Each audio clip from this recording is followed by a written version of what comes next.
Hi, good morning everyone. Again, I'm ready with the attack information. Now, just you are going to learn more attack types where you will understand how these attacks basically work and what is the name of these attacks and how these attacks done by the hackers on a network environment. So now I'm going to share PPT to you. Most of the attacks we have done in the last session. If you do not have idea about these attacks, you can go with my last day training, day 7, and we are going to start it now. And after this, first we will understand all the type of attacks. We will go for the next topic till you have to understand all these attacks type. Okay, now let me share my screen to you so that you can see what topic we are going to cover. This is what cryptographic attacks we are going to discuss. So most of the attacks we have discussed in the last one. Let me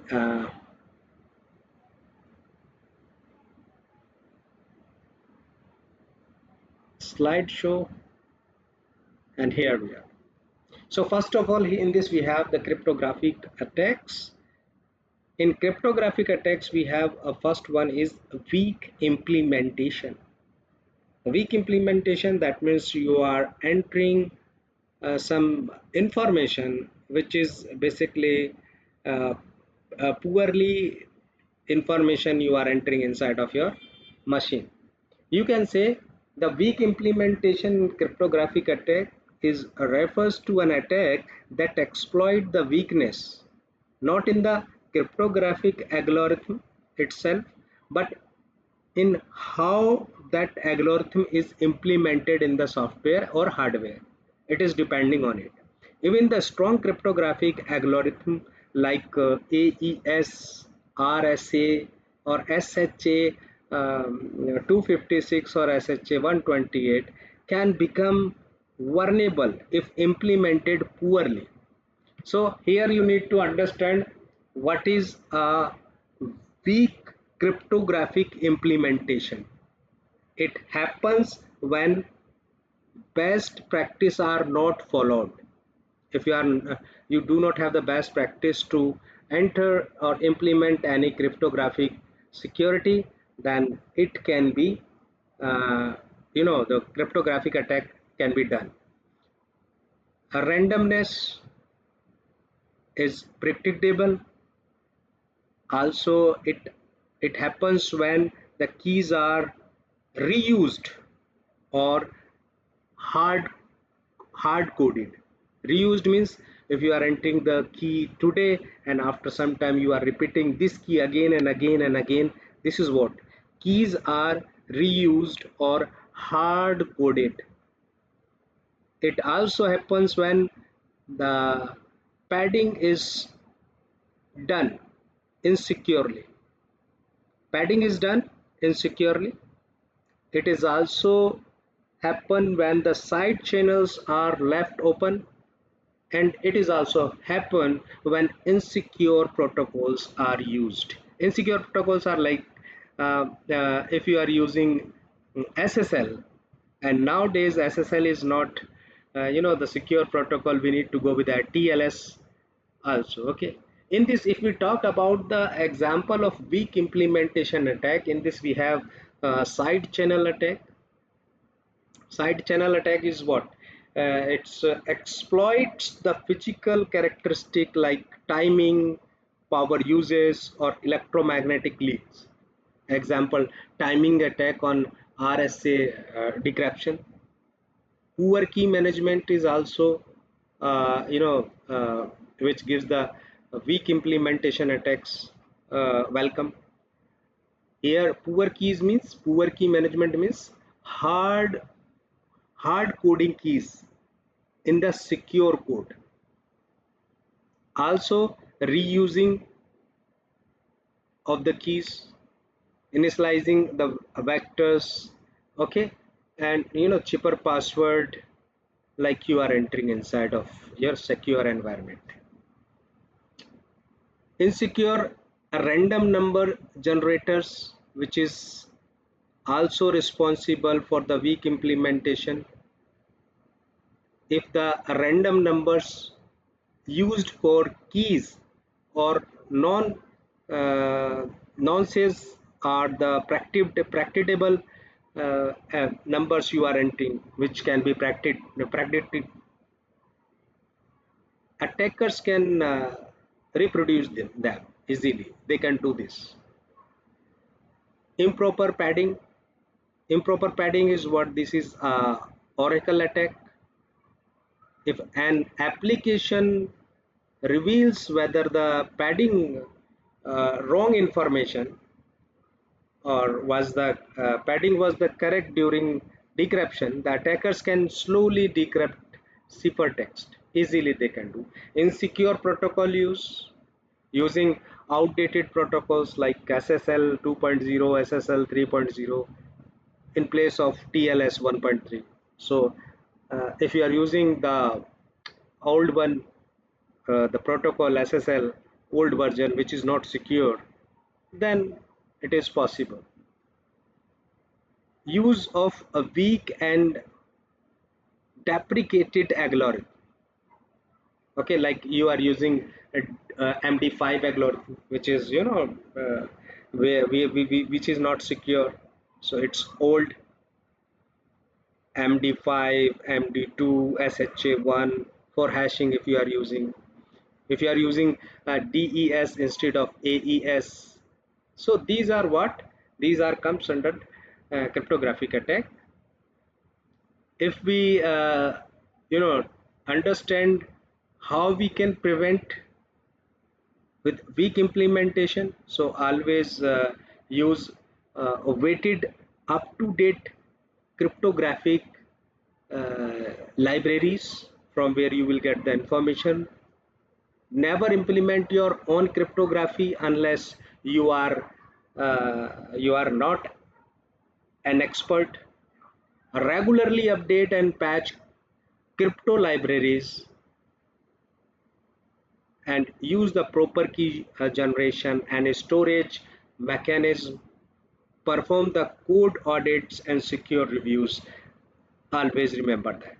Now just we are going to next, where we are understanding perfectly which is basically related to the cryptography attack. So hard coded keys, I have given you idea about that. Okay, now just we are moving to the next PPT. In this we have uh, information about weak implementation. Now just we are moving to the deprecated attack, you can say that. Deprecated attack is a hacking method that used to work in the past. Now this is not used nowadays, but now does not work anymore. Okay, because it is well known, because modern systems are protecting against it. The modern systems are completely protected against it. Better security practice have replaced the old vulnerabilities are basically recovered. So think of it like trying to break into a house using an old trick, like sliding a credit card in the door. It used to work, but now most doors are built to stop that. So this is what the uh, deprecated attack, you can say, that comes under the cryptographic attack. Now just we are moving to the broken. So a broken cryptography system is what cryptography system here we have. This is works on algorithm that uh, that have been compromised to the extent that they can no longer provide the security against attack. Okay, so this is you can say a broken attack means that a cryptographic method has been completely broken meaning hackers found a way to defeat it, no matter how well it is used. It is like having a lock that looks fine, but thieves already know how to pick it in seconds. No matter how strong your door is, that lock won't protect it. This is what a very simple which by which we can understand. For example, broken algorithm of MD5. MD5 is a hash function. Already we have done in the last session. So I've given you our idea of that how we can calculate the hash value. In this we have MD2, MD5. So MD5 is a hash function used to check the data integrity. It is used to be trusted. Then hackers found ways to create fake files with the same MD5 hash. This is called a collision. So now MD5 is broken even if used correctly. So in simple example you can say that, let's say you are downloading a software, the website shows any MD5 encrypted key. You check your file and it has the same hash. You think the great, it is a safe file, but the hackers could create a fake file that has that exact same MD5 hash. And this is what it's they use this trick and tricking you into downloading the malware. That's what that is what make MD5 broken. It's not safe anymore even if you are using it properly. Other also we have the broken cryptography methods which comes under, like MD5 is there, easily forgetted, easily collision is possible with this. SH1 is also there, also as the collision broken by the Google in 2017. DES 56 bit, this is what algorithm protocol, and is it too short, can be cracked by the brute force attack. WEP Wi-Fi security is also weak encryption, can be cracked in minutes. RC4 stream cipher RC4. RC4 is also predictable and based output, now insecure. These are basically here we have the different type of cryptographic attack. In this we have, first one is weak implementation, second is depreciated, and third one is broken. How to avoid the broken attack? The last one, if you want to avoid it, don't use the broken algorithm even if they seems to work. You find somewhere MD5 is there, but do not use it. You know about that works, but these are basically risky. Use modern and trusted algorithm.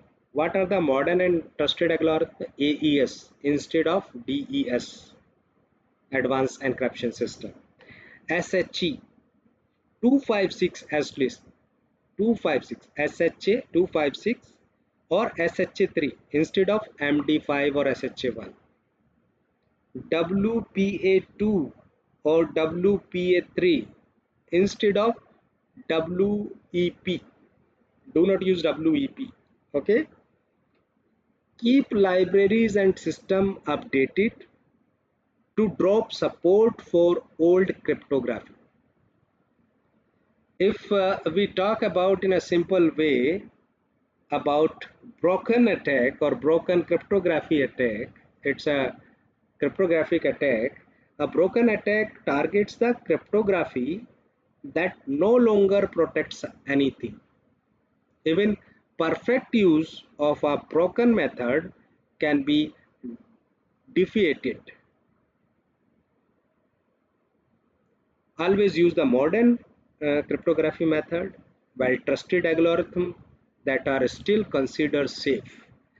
Now, just we are moving to the next. This is what downgrade attack. It's a downgrade attack we are going to discuss, a form of the security attack that forces a system to abandon its current higher security protocol in favor of older, less secure ones, making it susceptible for further attacks. For example, an attacker intercepts, manipulates the handshakes process between a client and a server to make them use SSL 3.0, which is not secure. A protocol known for its vulnerabilities, 3.0, SSL 2.0, SSL, these are known for its vulnerabilities. So instead of a more secure TLS, they suggest what? 3. SSL 3.0, 2.0. This allowed the attackers to exploit and known the weakness in SSL 3.0 to decrypt and steal data.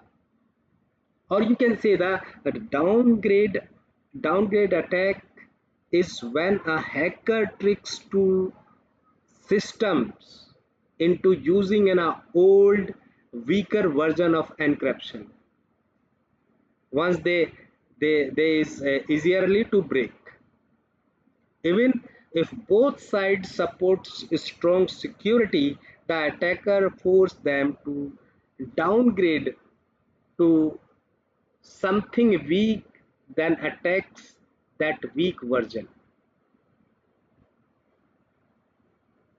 Simply, you can say, imagine you and a friend. You and a friend can speak in a secret code to say private. So you both know strong code, very hard to break. Old code easy to break, but still non just in case.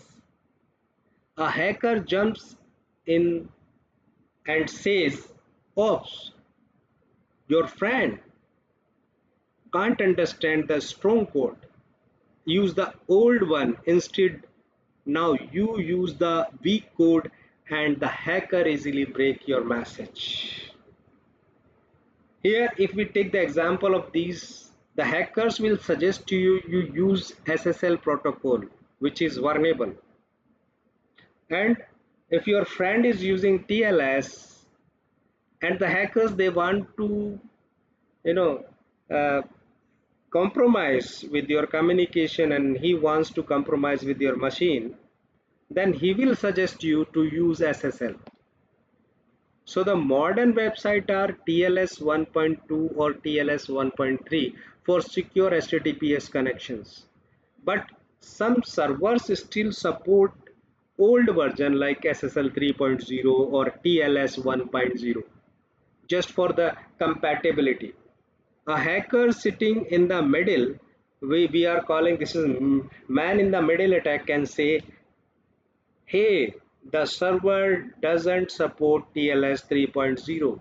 Try SSL 3.0 instead of TLS. In this way, what they give you suggestion to install 3.0, which is easily comes under, just they can easily compromise this.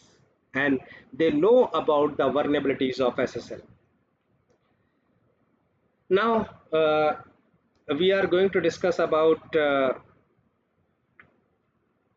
one is there was a one attack which is called Podley attack,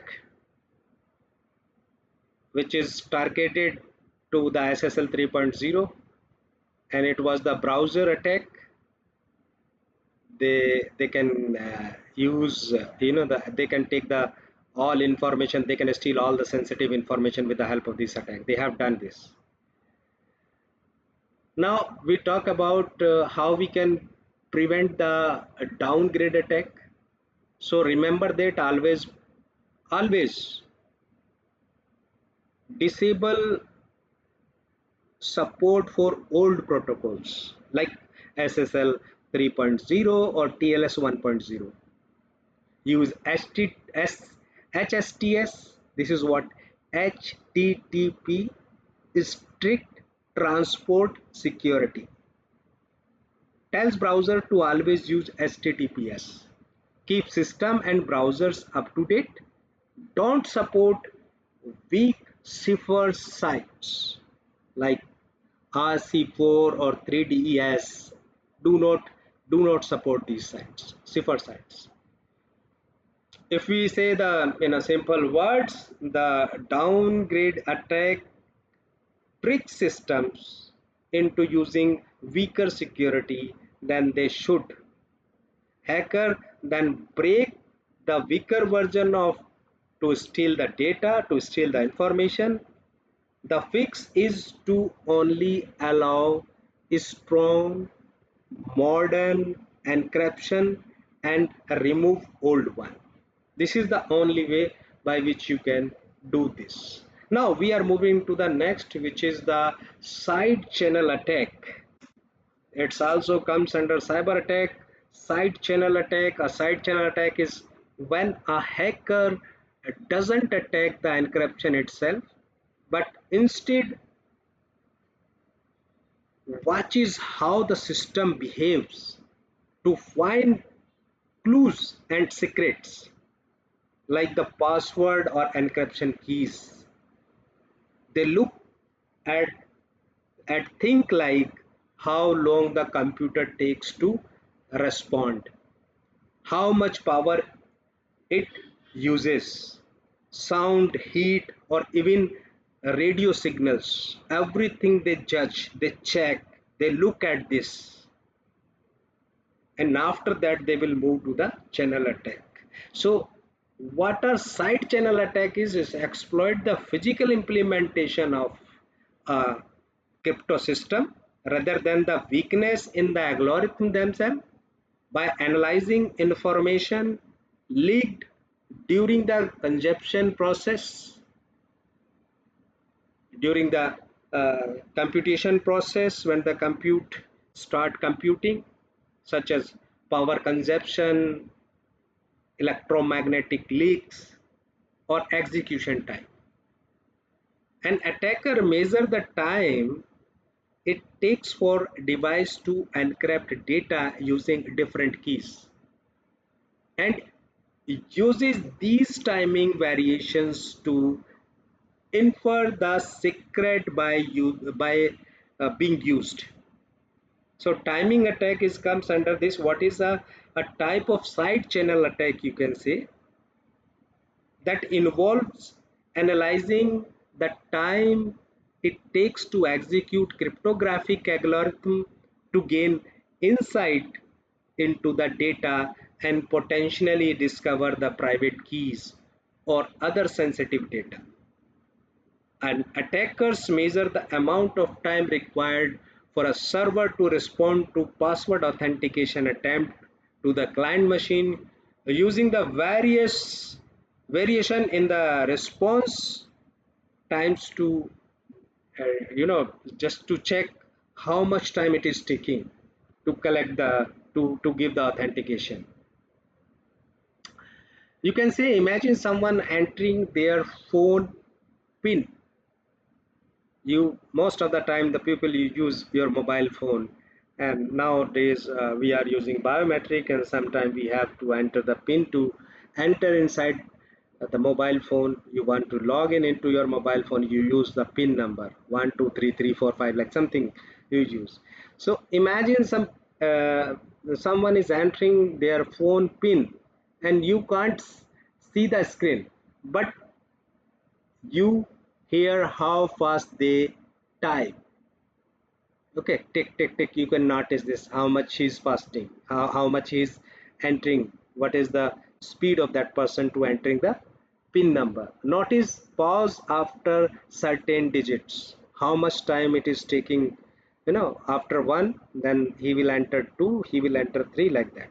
See where there the finger moves, all these things he will look at this, where the fingers is moving up, down, slow, first, third grade, where it is moving.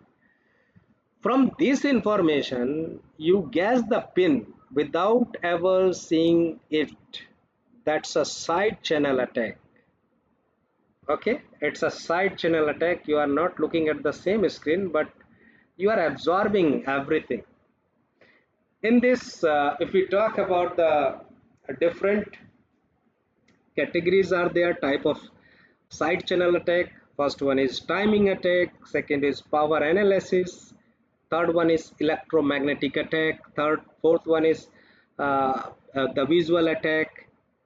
uh, Here we have another attacks also in this. If we talk about timing attack, these are basically what the hackers they absorb. Basically they absorb how long a system takes to respond.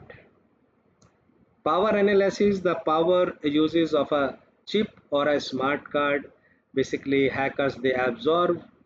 Also they absorb the EM radiation from a device. Also they absorb the sound from a computer. They also absorb the reflection or the screen light. So these basically are methods by which the attackers they absorb and they attack on behalf of that. These type of attacks we call the side channel attack. Now just we are moving to the next. uh, After side channel attack, or firstly you need to understand about how to prevent the side channel attack. It's very important. Prevention is mandatory. So you need to use the constant time function.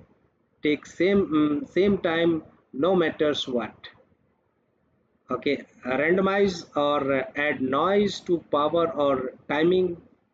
Shield a sensitive hardware, smart card or chips. Avoid leaking information in error message. Use trusted and hardware libraries, and which is you have the information related to the protocols. A side channel attack uses the indirect clues like time, power, noise to steal secrets. It doesn't break the math basically. It breaks the way you use the math. Smart systems hide or confuse these clues to stay safe. Now we are moving to the next, which is topic is crypto variable crypto variable key attack. Crypto variable key attacks are basically is just fancy word for a key or setting used in encryption. It tells the encryption system how to lock or unlock the data. Think of it like the key or to a safe or the pin to unlock a phone. In cryptography, crypto variable can include the encryption key, initialization vector, or session key, configuration setting for the cipher. If an attacker gets or he guesses the values, they can break the encryption. If simple term you want to know what is uh, crypto variable key attack, so you can say this is a key attack happens when a hacker tries to steal, guesses or manipulate the cryptographic key or variable. These gives them access to decrypt, fake or change data. It's not an attack on an encryption method itself, but on the secret keys that makes it work. Simply, if you want to understand, this is what imagine a company encrypt all its files using AES with this key, any key. If they are using, they can use that any keys for that. But the key is written in the code, hard code or hard coded, not change often, which is not changing, easy to guess. So but a hacker find the key in the code or guesses it, and after that they can easily decrypt this encrypted file, they can change encrypted message, they can pretend to be someone else. This is what crypto variable key attack. In this, if we talk about the type of these attacks, type of crypto variable key attacks, so first one is attack type is, you can say, the key guessing attack, or you can say this attack is brute force attack. Try every possible key and weak password like 1234566. These are the normally password you use in mobile phone. You always use 123345, sometime L, sometime N, sometime P, like that. Okay. Key disclosure is what attackers steals the key, find it in logs or memory of the system. So when you enter your password, that goes to log file or that is stored in memory. So what they do, they basically steal it from that location from where they can disclose it. Key reuse. Key reuse is a major, factor of that. This type of crypto variable key attack. You are using a single key for your phone. Today you are using 123 to block your phone. Tomorrow you are using 12345, and again you are using 123. Same key used for everything, or just you are using the same password for your all email address. You are using same password for your mobile phone, because you think that I will forget it. Okay, so you will use the same password. This is also a reason for this type of attack. Hackers decrypt multiple message once they crack one. Means if they will get the one password of your ID, they can easily crack all these. Poor key generation. It also comes under type of crypto variable keys attack. Keys not random or unique, using the timestamp or weak random numbers. Key injection. Key injection is also a type of crypto variable key attacks that comes under of it. Key injection is a attacker replace the key. Key injection. They replace the key, change keys to control the system basically. They use another key to control the system. Now we are coming to the how to protect the crypto variable key attacks. Never hard code keys in source code. Use strong random keys from secure key generators. Change key regularly. Do not use the same key every time. Change it. And there should be a time period for that. You will change the key for in a week or 5 days or 15 days or 1 month. Store keys as securely where you are storing it. Hardware security module as HSM or key wallet store at that place. Monitor for signing of key theft or tampering. This is always monitor for your signing when you are entering the details or the key of your data. In plain words, if we talk about crypto variable key attack targets that keys that encrypts the relies on, you can say that. Now we are moving to the next, which is what hash attack. So in this brute force is also we have a dictionary attack we have discussed in the last frequency analysis. Also we have discussed. You can go through all these. Hash attack. If we talk about hash attack, is like a digital fingerprint of data. What is hash is? Hash is a nothing. It's a fingerprint of the data, you can say that. And just the hash attack is like the someone is attacking on digital fingerprint.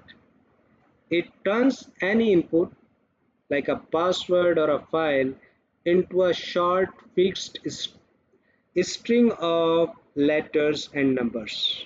For example, MD5, SHA1, SHA256. Already I have given you idea about in the last session. So here we have one thing is important. You can't go backward once data is hashed. It should be impossible to turn it back into the original. That's what makes it secure. Now, what is hash attack? Hash attack, a hash attack is when a hacker tries to reverse engineer or guess what was hashed or find two different things that create the same hash. These attacks usually target password, digital signature, and files. If we talk about the common type of hash attacks are, first one is brute force attack, second is dictionary attack, Rambo table attack, collision attack, pre-image attack. These are comes under the common type of hash attack. Brute force attack is what? What is means try every possible input until the hash matches. They try to enter the possible match. Like for example, your name is Amit. So in Amit, A-M-I-T, there are multiple possible combinations are like that. A-M-I-T, four letters are there. So what they do basically, hacker they put these letters in different combination. Then one day they will uh, find the correct one. AMIT. This will be the also combination of these four letters. Guessing password one by one. They use this step. This type of attack is called brute force attack. Dictionary attack use a list of common password to find a match. So something we have some everywhere we find the some common password on routers in backside we have the default password which is the common. So most of the people they enter the 1 2 3 4 5 6 password in it. So this is what you will find the dictionary of password. If you will go to Google and you want to check dictionary password of dictionary, you will see the number of website where you will see the number of passwords are there from where you can check and you can enter. And the hackers they use this technique also. Rambo table attack use a uh, you know pre-computed list of hash or of hashes and their inputs. Pre-computed list. Looking up the hash in a hug cheat sheet. Rambo table attack. You can see the Rambo sheet is through the Google. You can see collision attack is also there. Find two inputs that gives the same hash. Like file A inverted commas inside of the file A inverted commas. If you write file A and this is in inverted commas and file B file fake file B have the same MD5 hash. That is what the collision attack. Pre-image attack is what? Try to find any input that produce a given hash. Given hash is what? Like any password hash value. If you enter the password in place of password, you enter most of the type people they use password and password. They use the password word to password. Okay. Now just we are moving to understand in a simple way. Let's say your password is stored like in your system like a MD5. So what the hackers they do? A hacker steals the hash and searches online and find the hash matches with this hash value. Okay, they try to match with it. Okay, it's a hash value of password, it's a hash value of Amit. Okay, they try to match with that, and that's uh, a hash attack. You can say that the hackers did not decrypt it, they just match it. They just matched it with the key, same key. A real problem with this, uh, you want to check with a hack. So the hackers can create collision that that's dangerous for software downloads, digital signature, and blockchain integrity. And now again we are coming to how we can protect the hash attacks. Uses the strong hash algorithm like SHA-256, bcrypt, or argon 2. Add a salt value in it, a random value added to the password before hashing. Avoid MD5 and an SHA-1 for anything sensitive. These, because in these we have the vulnerabilities. Use key stretching, repeat hashing many times to slow down the brute force attack, and use HMAC, hash with secret key, for data verification. So these are important to prevent hash attack. Now just we are moving to the next. This is a Rambo table. Here we have, this is a Rambo table to understand. User is Stephen, Lisa, James, Harry, Sarah. These are basically name of the users and these are the passwords.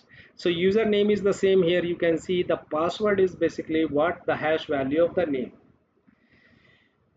User Stephen, the hash value here you can see random salt value of this is the change value, and the password hash value is the change value of the salt. What is Rambo table you need to understand? A Rambo table is like a big sheet for hackers. It's a hug list that has lots of plain text to passwords like 123, like password, like QWERTY, like just numbers of plain passwords or text password in this you find, and their hash version also you find inside. So instead of guessing password one by one, hackers just look up the hash in the Rambo table to find the original password. It's really fast to check it. Why are random Rambo table dangerous? Normally, when a website stores your password, it stores a hash of it, not the actual password. If hackers steal the hash, they can't directly see your password. But with the Rambo table, they can quickly match the hash to a password without trying every guess. Simple example, if you have your password is my password, hashed value is something like you can say 5F4DCC3BELL, like something hash value you have that. Hacker steal the hash. They will steal this hash value, and instead of guessing, hacker checks the Rambo table, find F54DC3B matches with this my password. The hacker now knows your password. They will not guess anything. They will go with this Rambo table and they will check here in the Rambo table the value of 5F4DC3B. If they put this value, they will get the password converted into the plain text. How to protect yourself from Rambo table attacks? Websites add a salt, a Rambo string to your password before hashing it. This makes Rambo table useless because the hash changes even for the same password. Uses a strong hashing algorithm like bcrypt, argon 2 and other methods, so you can protect uh, your data from any type of Rambo attack. Rambo attack, you can say that Rambo table where just you are having the Rambo table from where they can get the password. Now just we are moving to the next, which is we are talking about secure design. Secure design means the building a software or system or network in a way that keeps them safe from hackers from the every beginning. It's like designing a network, designing a house with strong locks or strong locks on doors and windows. There should be a strong locks on doors and windows. Good lighting outside. Security camera should be there. A solid fence should be there. Instead of fixing security problem later, secure design means planning and adding security right from the starting. Why is secure design is important?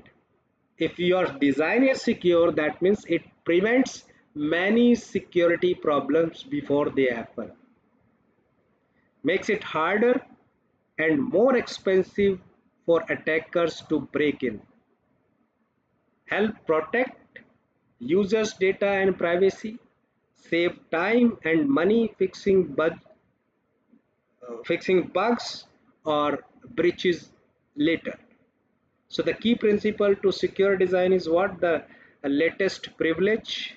You need to give the least privilege to the users, give the users and programs only the access they need, nothing more than that. If they need only to work with Excel file, give the permission to work only with Excel file. Do not give the permission these users to do anything more in the system. Defense in depth. Use multiple layers of security like logs, alarm, cameras. Okay, set this. Fail, fail securely if something goes wrong. The system stays safe, not open. Input validation. Check and clean all inputs to stop bad data like attacks. Secure defaults also use, make the safest choice the default setting. Keep it simple, so avoid unnecessary complexity which can hide vulnerabilities. So this is what, if we talk about secure design planning principles, secure design configuration principles, secure design relationship principles. So you need to make these. An e-commerce platform is like, for example, e-commerce platform is designed with data encryption, secure authentication protocols and regular security audits. Ensure that the customer data is protected against breaches from the outside. Now we are moving to the next secure design configuration principle. Here we have minimize the surface attack, establish secure defaults, principle of least privilege, fail securely, and separation of duties. These are very simple. These are basically the principles for configuration. These are principles also for the configuration: defense in depth, secure by design, secure automation, regular update and patching of the softwares, audit and monitoring comes under of it. Secure design relationship principles are what? The trust but verify. Trust after verification. Zero trust architecture is used. Okay, and uh, here you need to divide the systems into the segments to limit the damage from a breach to one segment. So if the large network will be there and If the network is breached, every machine will be in the range of it. So what you do, you do that segmentation of these network. If any one network is breached, means one segment is in danger, other segments are safe. Data centric security focus on securing the data itself rather than just the uh, uh, perimeters around the systems. Continuous validation, regular update of the system, of its components also update, and security measures to ensure they are effective of the system or the server. Segmentation is what? It's nothing. Dividing a network into smaller parts to control the traffic flow, enhance the performance, and improve the security. If the network will be large, then all the this will be, all these terms are affected. The traffic flow will be, slow, performance will be slow, and security will be less. Because if one machine is hacked, one machine is compromised, that means your whole network will be compromised.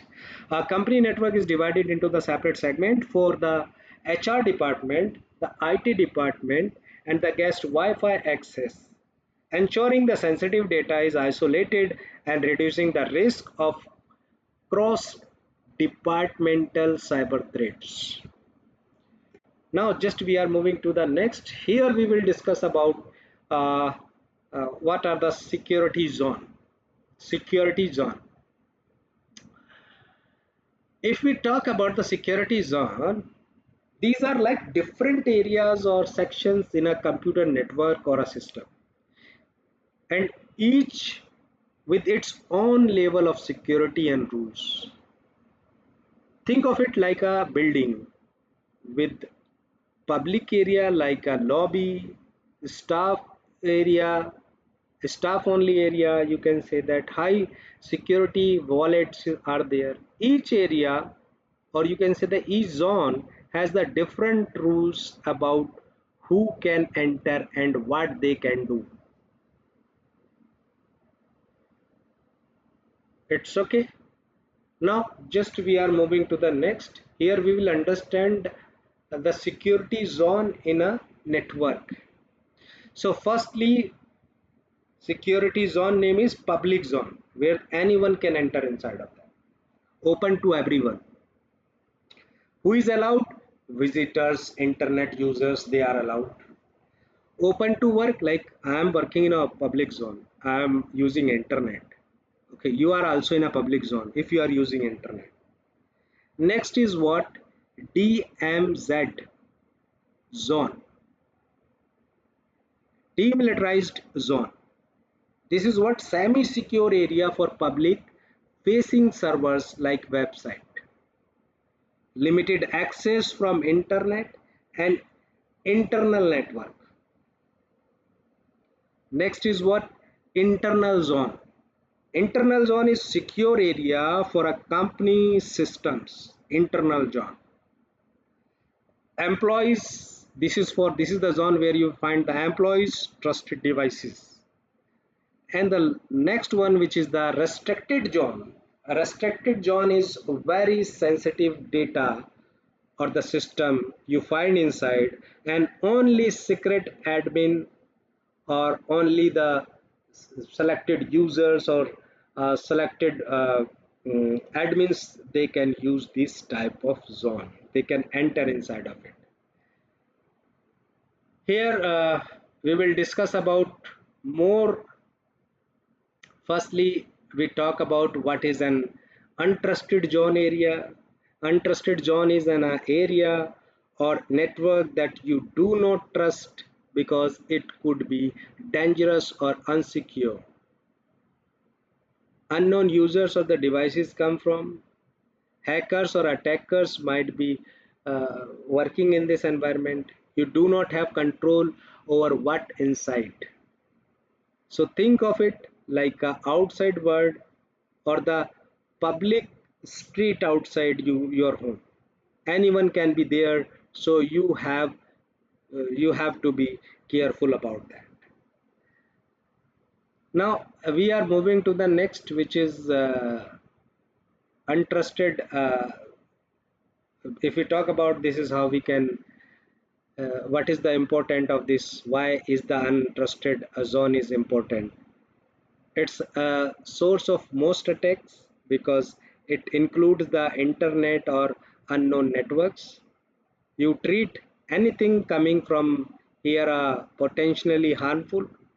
You put the security measures like firewalls to block or monitor the traffic from this zone if you want to connect with this. Internet is usually considered as an untrusted zone. Your company's internal network is a trusted zone. When data comes from the internet, untrusted zone, your firewall checks it before giving the permission to enter inside of it.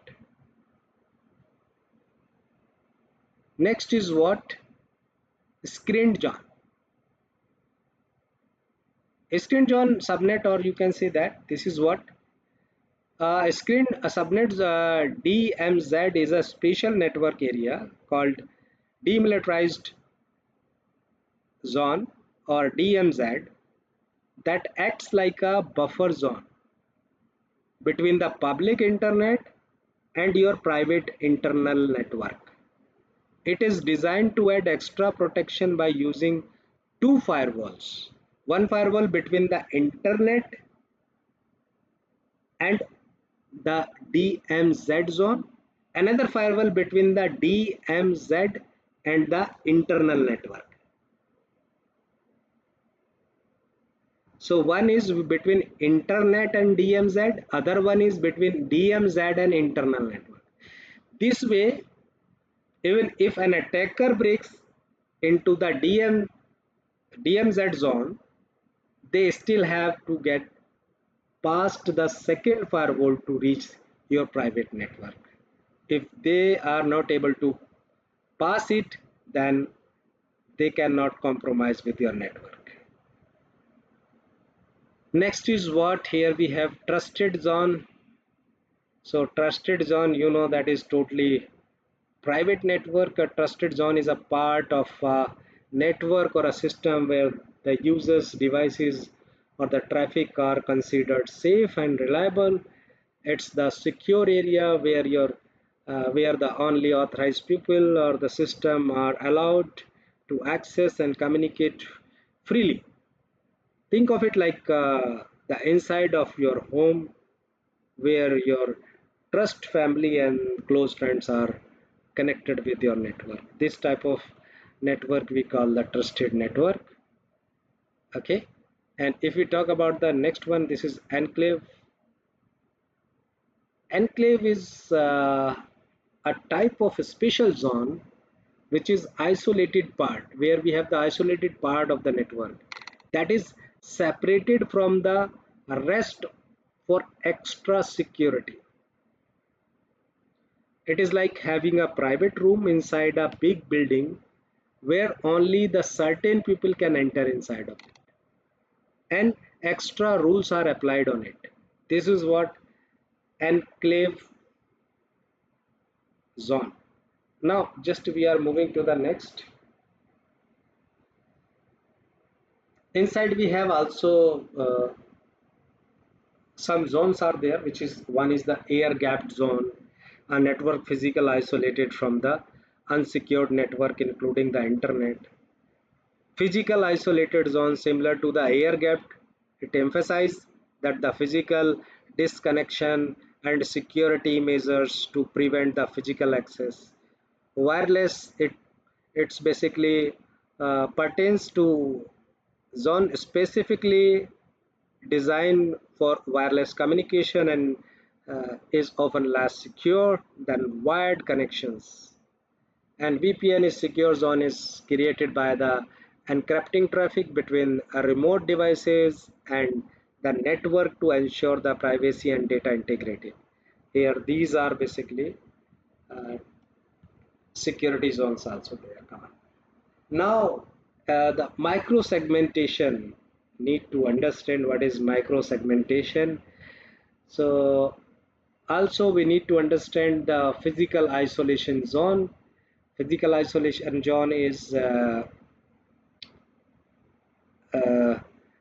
Before that, need to understand micro segmentation is a segmentation where we have uh, east-west type of uh, category of that segmentation, east-west categories.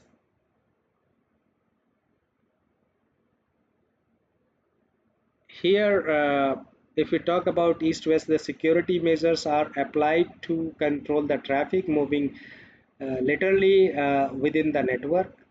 Firewalls and the security policies are implemented to the monitor and control the communication between servers in a data center, preventing the spread of the threats internally. This is what east-west zone.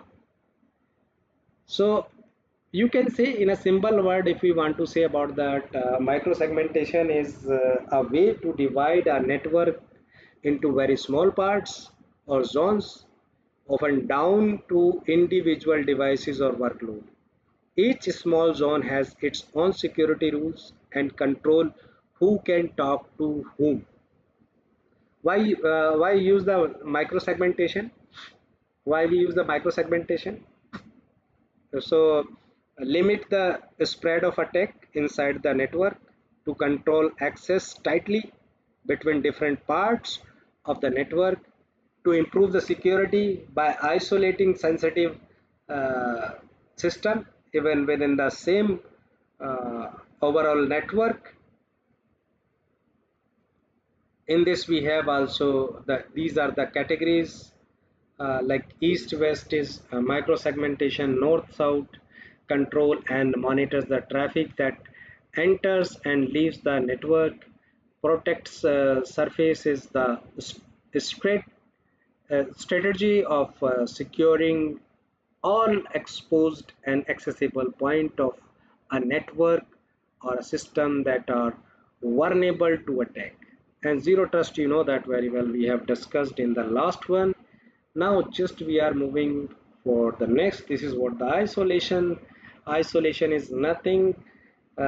Isolation means the keeping parts of a system or a network separate from each other, so that if one part is attacked or compromised, the others stay safe. It is like putting important things in a different locked room, so a thief who breaks into one room can't get into the other one. So using the separate server for web facing application and internal database. So even if the web server is compromised, the internal database remain protected. Now just we are moving to the next. This is what virtualization. So virtualization is about creating a virtual version of something such as a hardware platform, operating system, storage devices, or the network resources, where we use machine in a single machine, multiple virtual machines. Like running multiple virtual machines, VMs on a single physical server, each with its own isolated operating system and application. Virtual LAN is what the digitally recreated network that operate on a physical network hardware to provide the connectivity between the virtual machines and others devices. It is called virtual LAN. The configuring a virtual LAN that allow VMS across the multiple physical devices to communicate as if they were connected to the same physical network, enhance security and network management. So thank you everyone. This is the last. In the next session, we will discuss more about attacks and security. Till that, the next session. Bye everyone. See you in the next. Bye bye.